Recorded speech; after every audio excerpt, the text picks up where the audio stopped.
Blended Podcasts. Brought to you by Blended Audio.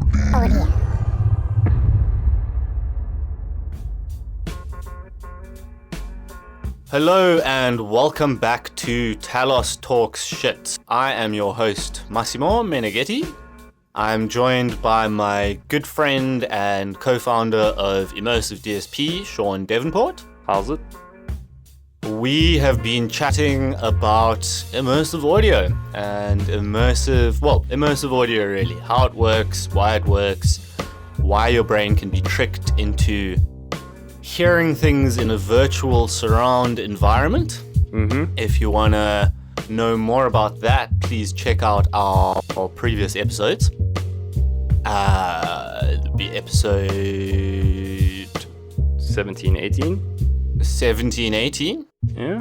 Yeah, so episode 17, 18. Sorry, little brain fart there. And now we are going to sort of dive into the current tech and what's really happening with immersive audio. So there's a couple of I'm really excited about it. Obviously. I think the application's where it's at. Yeah, man. I know that's what you're doing really, is trying to get the applications out there and being used. Definitely. So, first of all, you're not the only player in this game. No, there are many others, big companies as well. Yeah, so probably the most known one is Sennheiser. Yes. Sennheiser has started this new line of products called the Ambios. Yes. The Ambio soundbar, the Ambio headphones, everything is Ambio for fucking ambisonics. And DVR virtual reality audio mixing, which is pretty interesting. So, oh wow. Yeah, they collaborated with Sennheiser on this stuff under sort of the Ambio ideal. So, yeah. And what did they bring to the table? They essentially allow people to mix immersive audio in a virtual reality space. So, for those tech junkies out there, when you set up your Unity project or whatever, you can just include the Steer VR package into your project, and then you can literally just put on your goggles and start mixing the DAW like how you would with a mouse and keyboard, except you're in virtual reality space. So that's pretty cool. So you can sit in virtual reality space and place things in said virtual reality space. Yep, for the games or productions, whatever you're doing. It just kind of makes it way quicker turnover time, I suppose, because you don't have to like do it with a mouse and keyboard and then bring it into Unity and all this stuff. It just happens all together. Well, it also expands creativity because anytime you can sort of get tactily involved with something and you can... That cognitive immersion. Yeah, the cognitive immersion, feel the experience. It's really going to open up a lot of possibilities. I think so, yeah. And a lot of what's happening now is focused towards entertainment and gaming and virtual reality specifically. Yep. Immersive therapy is a big one that I've been excited about. It's product simulation. There's archiving of spaces, essentially. So places like in Syria or Turkey, that old buildings and stuff that are going to collapse, there's a big push to archiving these spaces digitally, as well as the audio of those spaces, so that people can, for years to come, listen back and experience what that space felt like after it got bombed. That's pretty amazing, man. I'm really glad that's happening. Yeah. I know a lot of very important places have unfortunately been destroyed in the conflict in the Middle East recently. So, yeah, big ups to those guys. I hope they stay safe and I hope they manage to capture some of the most important stuff in human history, really. I mean, that area of the world is sort of the cradle of modern society. Yep. So those buildings are... Yeah, we are. It's a really sad thing that we are losing them. But as the future pushes forth, maybe you don't need to go there anymore. Yeah, I think you just need to throw on a pair of goggles and a cool pair of headphones. Where it's heading. I was recently at a VR meetup in Joburg, And there's a really cool group called Habitat XR from Joburg that have been filming the gorillas in Central Africa, I think, or I don't know if it's there. Congo? Yeah. And they've been recording them with 360 cameras. And dude, I put the goggles on, and it was like, I don't know, the gorillas like come up right up to you and they look you in the eye.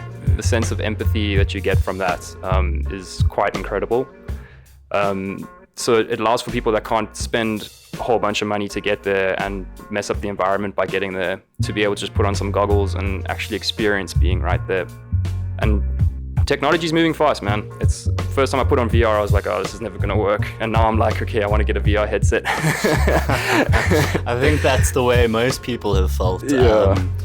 And it's interesting you say the empathy level is increased because VR as an empathy generator is quite an interesting thing.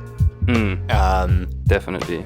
We humans are very good at sort of putting things out of mind, out of sight, out of consciousness. And it's way more difficult to empathize with a person or animal or space that you just have no correlation with, you have no connection with. You've never been in there. Exactly. Essentially. And it's pretty amazing that our brains can sort of be tricked into thinking that you're there to the point where your empathy actually kicks up. Yeah. And you might want to become involved and you might become more conscious and more active in saving these places, peoples, and animals. Yeah. So I'm really stoked about that. It's really cool because, I mean, up until now, we've had this sort of a curtain, I think, with media. You haven't been able to truly be in a space that the media or the production team is trying to capture.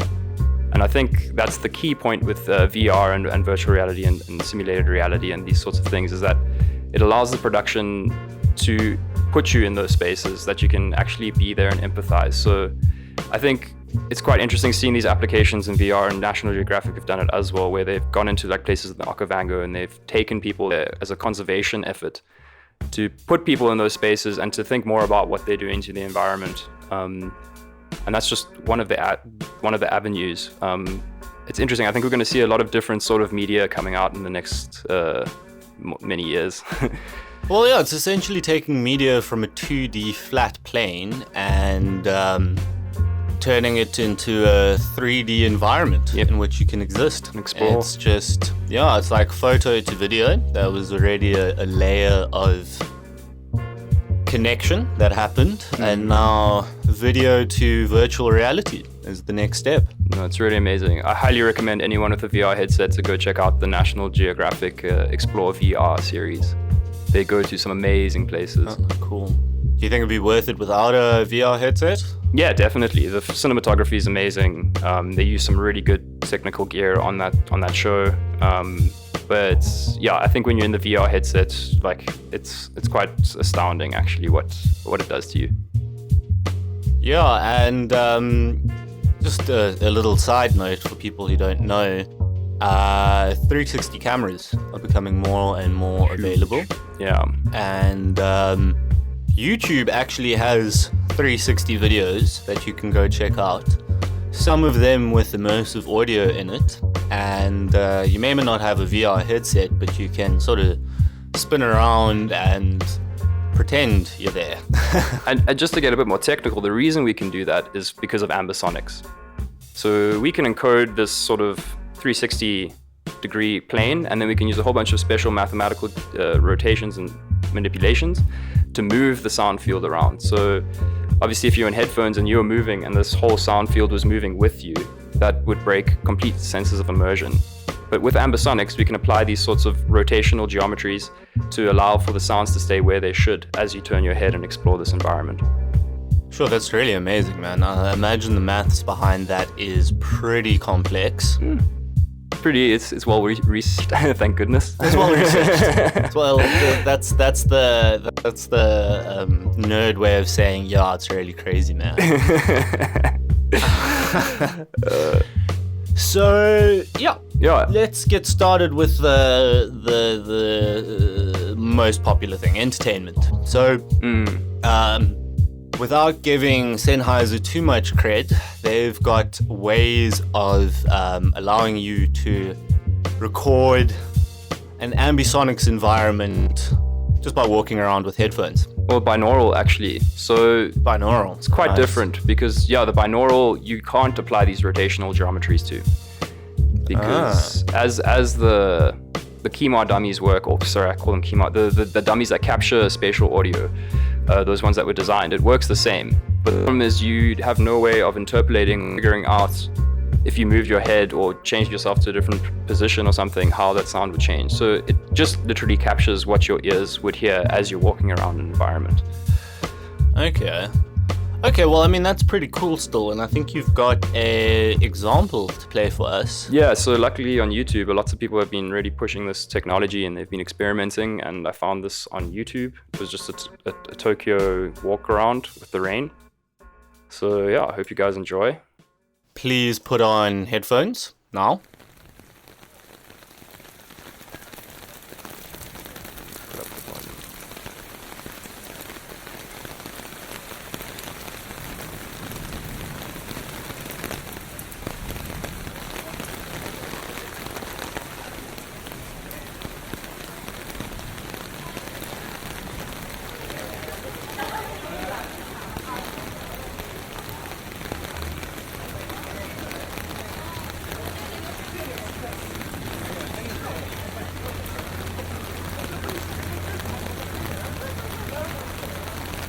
Yeah, the people talking in the background there.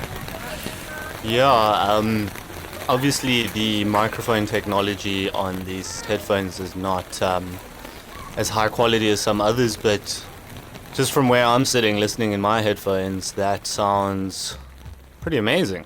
Yeah. You get a real sense of space and like feeling. Yeah, and it feels like the raindrops are literally falling on the umbrella and you can feel them touching your ears. Yeah, absolutely. A huge limitation to this, of course, is that to put this in a VR environment, you'd have to have the VR person walking exactly in the directions and the ways that this person was walking. So on rails, as they call it. No real freedom of movement. Yeah, there you go. So that's where ambisonics comes into play. Now, we can record things with ambisonics using ambisonic microphones, these coincident arrays. And these allow for the sounds to change and move around. I'm not going to be able to give a demo of that right now, but I can definitely give you an example of some of these ambisonic microphones. And I already have, in fact, because the previous recordings we played were those recorded with the H3 VR. Okay. So this is an Ambeo VR, a Sennheiser product as well. And I wanted to give an example of this, which has been decoded to binaural. This could, of course, be played back on any sort of loudspeaker array. It could be played back on a stereo system. It's completely endpoint agnostic, if you want to call it, or loudspeaker agnostic. So here we go. And just before you start, this is separate to what we just listened to, which is a headphone technology, which is for casual walking around. This is actual microphone. Yes. Cool.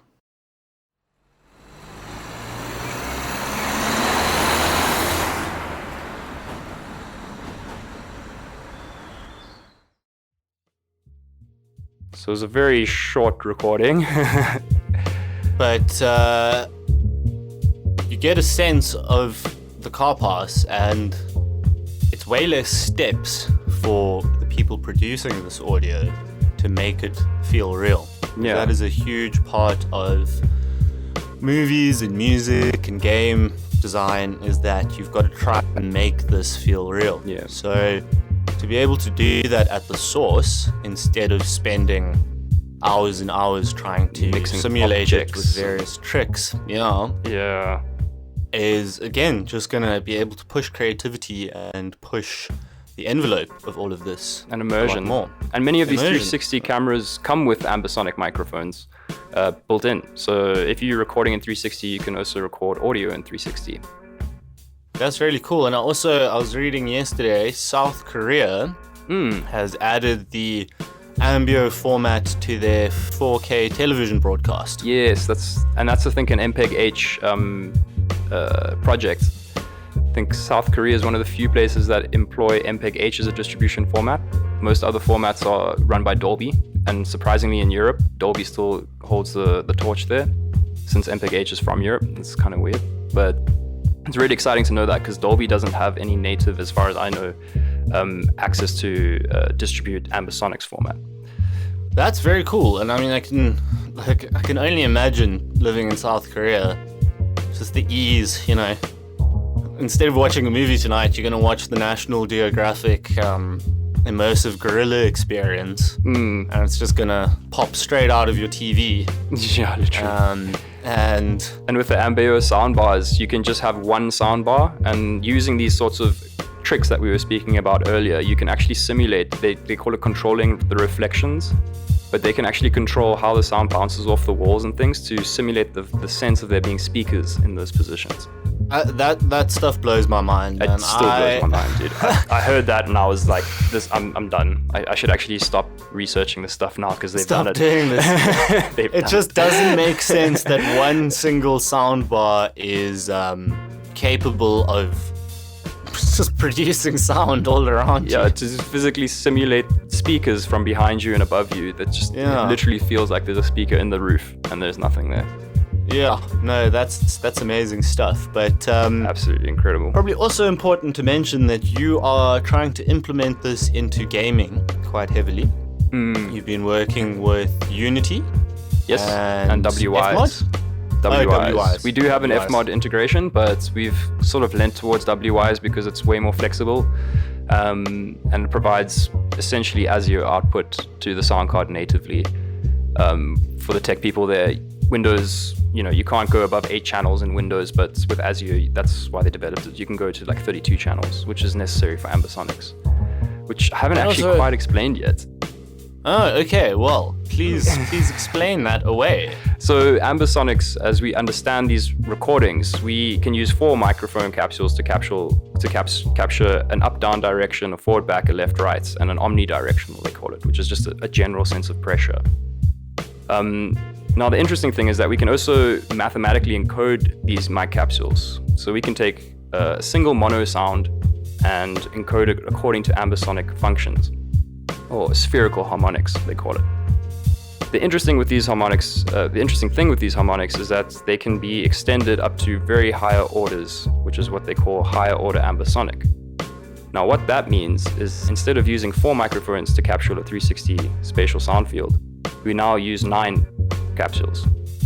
And that can be extrapolated, and it goes quite quickly to 3rd order, which is then 25 capsules. Sure. So there are these microphones that do exist that do handle this, but obviously as it gets to higher orders, you can't imagine having to equally distribute these microphone capsules around at a cost-effective way. And that's where the sort of virtually encoded ambisonic microphones is what they call them, where they use these microphone mathematical functions to encode it. They'll be able to go up to like 5th or 7th order or something, which goes very quickly to 64 channels. Which is very important in WIs or using Unity, because we need to get access to those channels. So if we don't use an audio middleware in Unity, we can't actually do that. Sure, that's fascinating. And the system you are currently working on, is it capable of going up to those higher order ambisonic formats? So that's an interesting question. Our hardware at the moment is limited to 32 channels, which allows for any sort of higher order microphone to play back perfectly fine on the system. When it comes to the virtually encoded ambisonic sound fields, we're limited to 4th order. Which is how many speakers? Or mics, rather. Mics, so microphone channels, that would be 25. So it's 4 plus squared. That's how you figure out the channels. Okay. So 4 plus 1 is 5, you square it, you get to 25. And that's how many actual physical channels you need to properly encode the spatial sound field. The benefit of doing this, though, is that the higher order we get, the more spatial resolution we are able to obtain. For headphones, it's generally fine to use a 1st order recording, as we've heard already. But when you start playing back on loudspeakers, there's an interesting thing that happens, is that every loudspeaker starts to take a bit of each of those directions. The higher the order of the ambisonics, the more there is an interesting phase interplay that causes those loudspeakers to play a discrete point in the sound field, rather than a combined point of a particular direction. hope that didn't get too technical. Well, basically, that means that recording more sources at the actual source of the sound means that you get higher definition and a better idea of the spatialization of the sound in that space. Yeah, more discrete directions. Yeah, more discrete directions, and therefore can play back more convincing environments of that sound on more speakers. Yes, yeah. Which is very cool and is actually something that you are doing at the moment because you have a big 20 speaker rig behind you. The moment it's actually a 12.1. Okay, only 12 speakers. Yeah, no, only. But we do have a voice of God right above us, and we're essentially trying to simulate the idea of being in a sphere. And obviously we can't perfectly get all the speakers to do that, so then we use a bit of this thing called digital signal processing just to create sort of delays and things in the speakers to make it feel like it's on a sphere. So when you're in the center, you're right there where the ambisonic microphone would be recording. And why are you doing a sphere specifically? So as I mentioned earlier, the spherical harmonics, it's the most mathematically what's the word, like efficient? Efficient, I think that's the word, yeah, way of doing something. Because of course, if you had loudspeakers placed in all sorts of random arrangements, you might get weird distributions of sound, which you'd have to correct for. That becomes, you can do that, I mean, as the Ambio soundbars do, but it's very particular for the loudspeaker arrangement, and it kind of defeats the purpose of ambisonics. So there are ways to get around this sort of problem where we introduce virtual loudspeakers, where you generate the sound of a loudspeaker being at that position, at the correct position that ambisonics requires. But yeah, that's essentially actually what we're doing. Sorry. Well, it's important to mention that this is all sort of cutting edge tech. No one's necessarily got it nailed down just yet. Yeah. And that's quite cool because it opens up the market to people like you. Yes. Yeah. And ImmseriveDSP. And basically more players in the market means more creativity, which means more options for us, the consumer, which is cool. Yeah, that's sweet. And then apart from entertainment and gaming and VR and the sort of known direct relationships of immersive audio, there is a medical implementation as well. Yes, and that really excites me. And this is immersive audio and immersive media as a whole, to be honest. There's been some really interesting studies going on, happily, I'm proud to say, by some people in South Africa, from a group called Eden Immersive here in Joburg.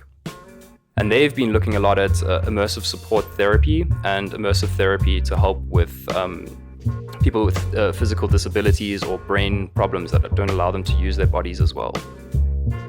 So how does that work? What is immersive support therapy and why is it beneficial for someone to virtually move their limbs? So, okay, well, there's actually a distinction between the two. So immersive support therapy is more the support of a current therapy that's available. So we often see this in things like chemotherapy. So if a child was to have to go to chemotherapy or get a blood transfusion, they'll have to sit in a chair with a needle in their arm, or not just a needle, but they'll need to sit there with a bit of gear in their arm doing the blood transfusion the same. It's obviously... Which takes a while. It takes a while to do. Chemo, you're sitting in that chair for a good few hours. And you're feeling sick. Not a very pleasant experience, yeah. So one way to circumnavigate this sort of problem of having to sit in a chair and experience all the hospital around you is to put you in a pair of VR goggles and completely transport you to a different space. That's really incredible, man. Like, it is such a almost simple solution. Yeah. To a super difficult problem. Alleviating pain, alleviating anxiety is a very difficult thing. Yes. So yeah, carry on. No, you are my guest. You take the lead. Yeah, so I just wanted to say, because I got really excited about this, but a person called Malcolm Chair at Eden Immersive, he's been pioneering this with the Change a Life Foundation. At certain institutions like the Donald Gordon. I think they're opening up one in Cape Town now. But he came to me very excited on Thursday saying, I can't believe this is happening, but there was a person, like a little child, like about 8 years old, that needed to get a blood transfusion, and began, essentially sat in the chair, and they gave him a pair of goggles. And then they took him out of the goggles, and he was like, okay, cool, so when are we starting the blood transfusion? And they were like, you're done already. And then he was like amazed. He couldn't believe that he had literally just gone through this whole process without really even noticing that was happening. So that's one way that it's been very successul. Sorry, I'm looking at the webcam here and getting thrown off by the second engineer. The second engineer is very interested in what you have to say.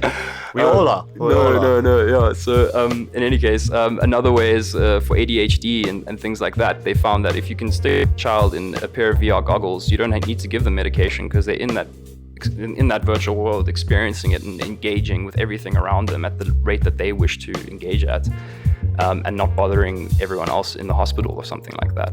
That's really cool. And I mean, I suppose that could extend to ADHD, learning for people with learning disabilities. Exactly. If you can create a virtual classroom and allow a child to sort of do things at their own rate and their own pace, as you say, Exactly. without, having Just other sit children down involved. Yeah, exactly. Taking- But it's a pretty big hurdle. We could overcome that. So that's a really cool thing with immersive support therapy and people in hospitals. Obviously, VR allows you to be removed from these spaces. Another really interesting thing is that we're able to take advantage of the fact that the brain likes to mimic things. And this is something that I've been really interested by, but with immersive technology, they've now been able to actually help people with physical disabilities or people that have had brain problems or fallen off their bicycle or something and hurt their brain. One way that we can really help people with these immersive technologies is to take advantage of the way that the brain mirrors actions and the way that a brain is really able to sit and be immersed in a space and start to think that it can move like you are in that space. So the guys at Eden Immersive have been doing some really interesting research with universities in Europe, Queen Mary, I think. But they've essentially been taking 360 cameras and placing there at a point of perspective and essentially doing simple things like picking up objects and just picking up some glasses of water and things like that. Now what they found is that if they were to put someone with a physical disability but that still has their limbs, and they put the person in a VR environment and play that back to them, and they instruct the person to try do what that person's doing, that person's actually able to start recovering a lot quicker. So what you're saying is that by being in this immersive environment, people are able to regenerate movement in their limbs simply by tricking the brain into thinking that they are actually doing that, and therefore strengthening neural pathways. Exactly, that's exactly it. So, and there's been some really good results for this. Like, I know Malcolm was telling me that there was some person that fell off his bike and he was disabled. He couldn't lift his arm and stuff. He couldn't move his leg. And the doctor told him, look, it's going to be 3.5 years before you can even drive a car, let alone ride a bicycle. Now, after going through this therapy, within 1.5 years, I think it was, he drove himself to his next bicycle race and then rode his bicycle race. Yo, that's really cool. And drove I'm himself very back. happy. It makes me really happy that, first of all, you're involved in this because you are working with Eden Immersive Labs, correct? Plans to. We're still in the conceptualization phases of the things that we're doing, but yes, Okay. this is the trajectory, I think. Yeah, that's really great. And it's great that South Africans are working on it. It's always nice to know that someone's on the cutting edge here in the southmost point of the world. No, it's fantastic. We had, sorry, just to butt in again, like those Habitat XR guys got invited to Ellen DeGeneres' fund thing that happened in Los Angeles a few weeks ago. And they had people like Leonardo DiCaprio, Julia Roberts, Ellen DeGeneres putting on that VR experience that we as South Africans, well, not as South Africa, but that group from South Africa had made and built, and had people like these huge icons essentially just being completely immersed and amazed in this sort of experience. And actually, That's fantastic. They generated, they're not sure if this happened because of the VR, but they were able to raise $5 million towards the conservation of gorillas and pangolins from that fund, from that gathering or whatever. So even though this is sort of cutting edge tech, it's already making a difference. I think so, definitely. And the tech is only going to get better and better. And you know how we like to talk about artificial intelligence on this podcast? I love it, yes. That's why I love listening to it every week. Oh, thank you. We have one known listener. That's great. I'm sure there's many more. Maybe 5 or 6. But I mean, you never know. Hopefully this gets picked up by Ellen DeGeneres, not call her by her first name. It'll start. I think podcast culture is still new in South Africa, but I think it's starting to pick up just because of people like you and blended audio. And you. Yeah, thanks, Blended Audio. That's a perfect point to sort of segue into our next episode. Yes, yeah. Our next episode is going to be on the future of this technology. What hasn't happened yet, what people are talking about, and obviously some nice AI in there. Yes. So thank you, Sean.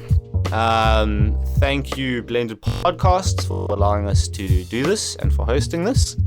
And thank you, Mr. Maffiano, for the fire backbeats. Please check out Selective Hearing. Every time. Yep. Selective Hearing, not the thing we're going to talk about in the next episode. Selective Hearing, the gigs in Cape Town. They're presenting some really cool stuff. So thanks for listening, guys, and we will see you next week. Bye.